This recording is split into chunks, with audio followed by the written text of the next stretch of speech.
Good morning to all of you. Welcome to math five. दोस्तों, आज के इस वीडियो में हमने लाभ हानि के क्वेश्चन को लिया है और इन क्वेश्चनों को लगाने का मैं आपको सबसे आसान तरीका बताऊंगा। ये जो आपको पहला क्वेश्चन दिख रहा है, इस क्वेश्चन का आंसर आप देख करके भी लगा सकते हो। कैसे? यहाँ पर इस तरह से लगा सकते हो कि 20% हानि, इसका मतलब 80 का चौथाई है कितना? 20। तो 100 का चौथाई होगा 25, यानी 25:31 इसका क्या होगा? करेक्ट आंसर होगा। आपका भी उत्तर ऐसे ही इतने ही समय में आ सकता है। बस मेरे साथ बने रहिए, निश्चित रूप से मैं आपको सिखा दूंगा कि किस तरह से आप इसका आंसर देखते ही ला सकते हो। देखिए दोस्तों, इसमें कहा है, क्वेश्चन में कहा है, एक खिलौने को अंकित मूल्य के 20/31 पर बेचने से 20% की हानि होती है, तो उसके क्रय मूल्य तथा अंकित मूल्य का अनुपात क्या होगा? दोस्तों, बहुत ही लाजवाब क्वेश्चन है और ये क्वेश्चन में ये जो दिया है ना, ये डाटा अपने आप में कुछ बोलता है और जब कुछ बोलता है तो आपको सुनना तो पड़ेगा क्या बोल रहा है। इसमें कहा है अंकित मूल्य के 20/31 पर बेचने से 20% की हानि हुई। इसका मतलब इसमें कोई अंकित मूल्य है, इसमें कोई अंकित मूल्य है और बेचा जा रहा है, तो इसी में कोई विक्रय मूल्य है। और जो ये के लगा है ना, वो के किसके पास लगा है? अंकित मूल्य। तो जहां पर के रहेगा वो कहाँ है? नीचे वाली वैल्यू होता है। यानी अंकित मूल्य कितना था? तो आप ये कहोगे कि अंकित मूल्य कितना था? 31 रुपया। और उसी 31 रुपया को बेच दिया, 31 रुपये वाली सामान को बेच दिया 20 रुपये में, है ना। तो विक्रय किया कितने में? 20 में। 20 में किया तो क्या हो गया? 20% की हानि हो गई। यानी ये अपने आप में देखो, ये 20% की हानि हो गई। इसका मतलब ये कितने परसेंट पर आया? ये कहोगे आप कि ये जो 20 रुपया है, 20 रुपया है, ये अपने आप में 80% है ना। तो कहा है क्रय मूल्य तथा अंकित मूल्य का अनुपात बताओ।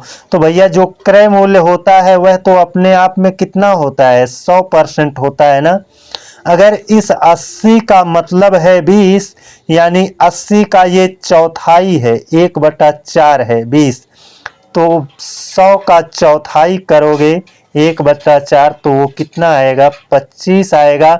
और इसमें बोला है क्रय मूल्य तथा अंकित मूल्य, यानी क्रय मूल्य को पहले लेना, अंकित मूल्य को बाद में लेना। यानी 25 और 31 का क्या हो जाएगा?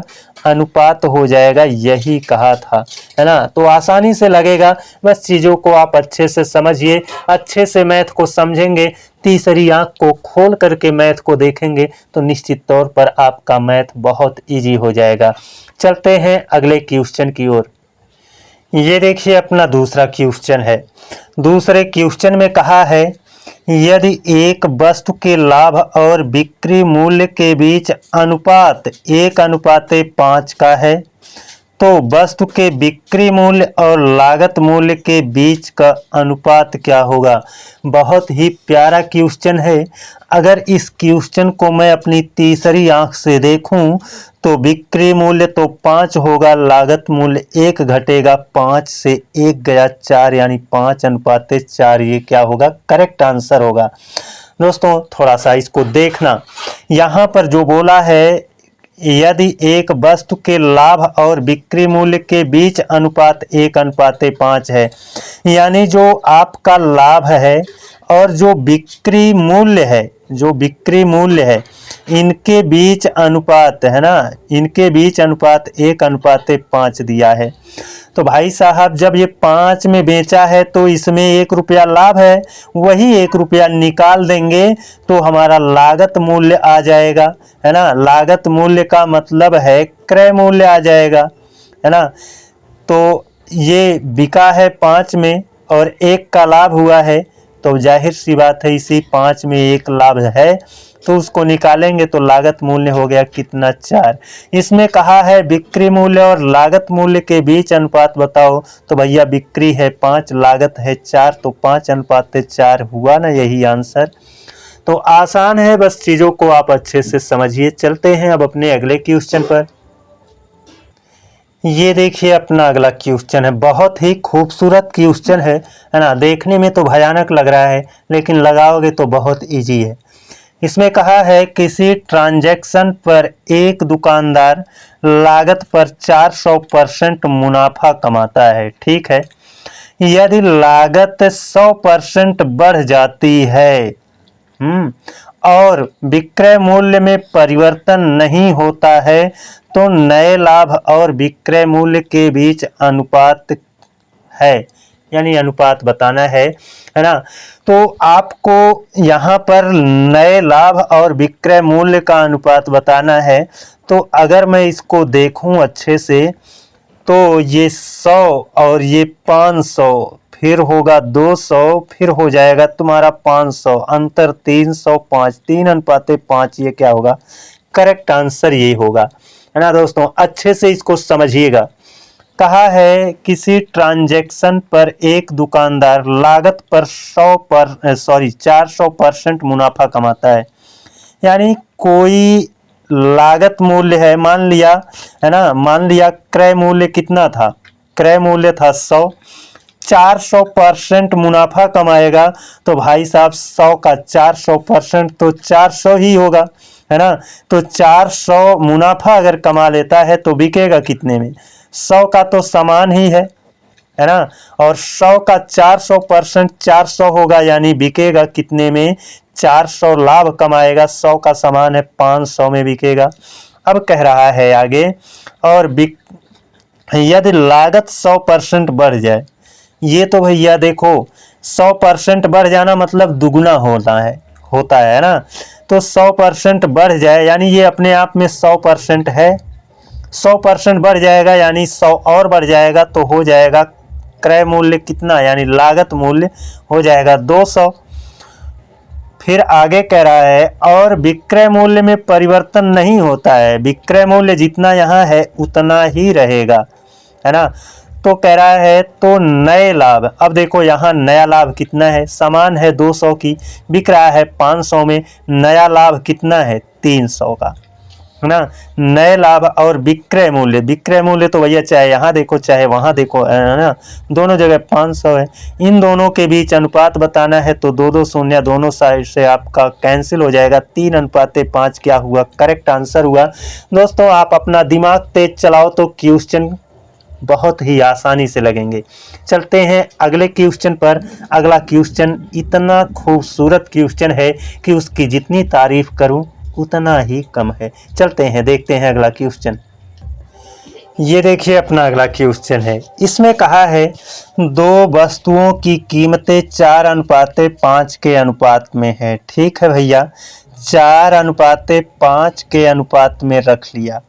यदि पहले की कीमत में x% की वृद्धि हुई, इसमें देखो कह रहा है x% बढ़ाने के लिए, कितना बढ़ाने के लिए, x% बढ़ाने के लिए, और दूसरे की कीमत में 30% की कमी हुई, और इसमें कह रहा 30% कम करने के लिए। तो देखो यहीं पर मैं कह दूं x% यहाँ बढ़ाना है, ठीक, और यहाँ पर 30% क्या है, कम करना है।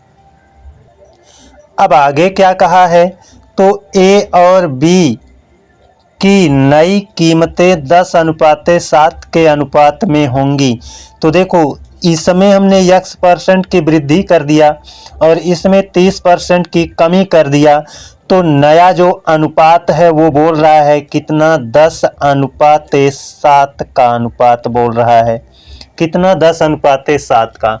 बड़े ही गौर से समझना दोस्तों, ये जो आपका 4:5 दिख रहा है, मैं इसको आसान बनाने के लिए, क्योंकि प्रतिशत निकालना है ना, तो प्रतिशत में बटे तो 100 रहता है, इसलिए बटे 100 जो है वो हटे, और उसके लिए मुझको क्या करना है, यहाँ पर 2 जीरो और यहाँ 2 जीरो बढ़ा लें ताकि हमारा कैलकुलेशन आसान हो जाए। क्योंकि प्रतिशत निकालेंगे बटे 100 रहेगा तो इसका वाला 100 और बटे वाला 100 कैंसिल हो जाएगा, सीधा सीधा निकल जाएगा। है ना। तो अब देखेंगे यहाँ पर ये जो कह रहा है 30% कमी करने के लिए, है ना। तो एक चीज़ बताइए, 30% कमी मतलब ये जो 30 रुपया है प्रत्येक 100 रुपया पर कम होगा। इसका मतलब तो यही होता है ना, प्रतिशत का मतलब 100, प्रत्येक 100, है ना। यहाँ 30 रुपया में 100 रुपया कम होगा, तो भैया 100 रुपया में 30 रुपया कम हो रहा है, तो 500 में कितना होगा, 500 में कितना होगा, तो 5 तिया 15, 150 कम हो जाएगा। 150 कम होगा तो 500 से 150 कम करोगे तो आप कहोगे हो गया 350। कितना, 350। देखिए दोस्तों, बस इसे ऐसे ही समझना है, नहीं समझोगे तो लॉन्ग मेथड से लगाओगे तो बहुत मुश्किल में पड़ जाओगे, है ना। अब यहाँ हो गया 350। अब देखिए इसी 3.5 को यहाँ पर 7 कहा है, कितना कहा है, 7। तो अगर मैं इसको देखूं तो ये 7 का कितना गुना है, तो आप कहोगे 7 का ये 50 गुना है। कितना गुना है, 50 गुना है। तो वैसे ही 10 का भी 50 गुना करोगे, 10 का जब 50 गुना करोगे तो कितना हो जाएगा, 500 हो जाएगा। कितना, 500।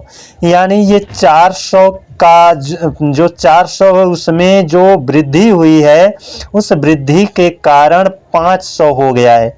400 में x% की वृद्धि होने से ये कितना हो गया, 500। तो कितना बढ़ा, आप कहोगे 100 की वृद्धि हुई है, और 100 की वृद्धि हुई है तो इसी का प्रतिशत निकाल दो।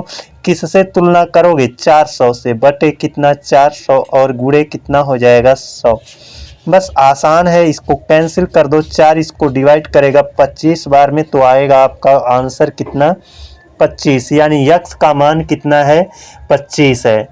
तो आशा और उम्मीद है कि आप लोगों को अच्छे से समझ में आ गया होगा।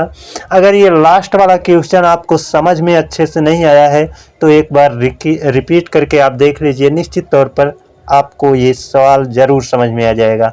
तो आज के लिए बस इतना ही। अगले दिन आप लोगों से एक और बेहतरीन क्लास में मिलते हैं, तब तक के लिए धन्यवाद।